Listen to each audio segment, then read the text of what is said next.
ഇന്ന് ഞാൻ റോഡിൽ കണ്ട ഏറ്റവും ഭയപ്പെടുത്തുന്ന കാഴ്ചയാണത്. ഒരു വലിയ ലോറി കണ്ടു കഴിഞ്ഞാൽ ഇത്രയേറെ ഭയപ്പെടാൻ എന്തിരിക്കുന്നു എന്ന് ചോദിക്കേണ്ട.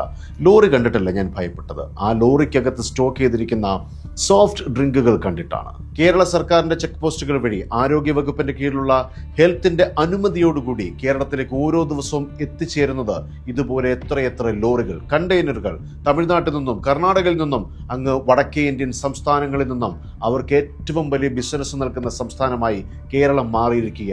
ഈ സോഫ്റ്റ് ഡ്രിങ്കിന്റെ വില നമ്മൾ വാങ്ങുന്നത് വെറും 10 രൂപ മാത്രം. ഇനി അതെങ്ങനെയാണ് നിർമ്മിക്കുന്നതെന്ന് കൂടി കാണണ്ടേ? ഇതാ കാണും. ഈ സോഫ്റ്റ് ഡ്രിങ്കുകളുമായി ഈ ലോറി ഇനി എത്തുന്നത് എന്റെ ടൗണിലാണ്.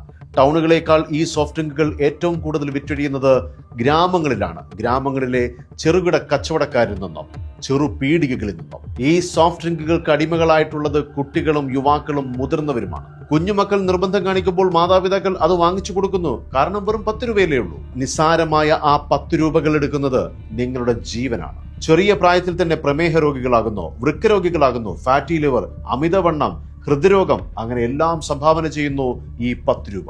അത്രയേറെ മാരകമായ കെമിക്കലും കളറും ചാക്ക് കണക്കിന് പഞ്ചസാരയും മാത്രമാണ് ഈ 10 രൂപയിൽ നിന്നും നമ്മുടെ ശരീരത്തിലേക്ക് കിട്ടുന്നത്.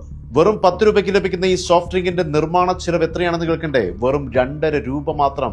അത്രയുണ്ട് ഇതിലെ കെമിക്കൽ. അന്യസംസ്ഥാന ലോബികൾക്ക് വൻ ലാഭം കൊയ്യാൻ കേരളത്തിൽ ഇത്തരം ഉൽപ്പന്നങ്ങൾ വിൽക്കാൻ അനുമതി കൊടുക്കുന്ന സർക്കാർ സംവിധാനങ്ങൾക്ക് നമോഭാഗം. ഇനി വെറും 10 രൂപയുടെ ഈ സോഫ്റ്റ് ഡ്രിങ്ക് കഴിച്ചുകൊണ്ട് മാത്രമാണ് ഇവിടെ എല്ലാ രോഗങ്ങളും വരുന്നതെന്ന് ഞാൻ പറയുന്നില്ല. ഇവിടെ ഇനി എന്ത് കഴിച്ചാലും കുടിച്ചാലും അതെല്ലാം വിഷമാണ്.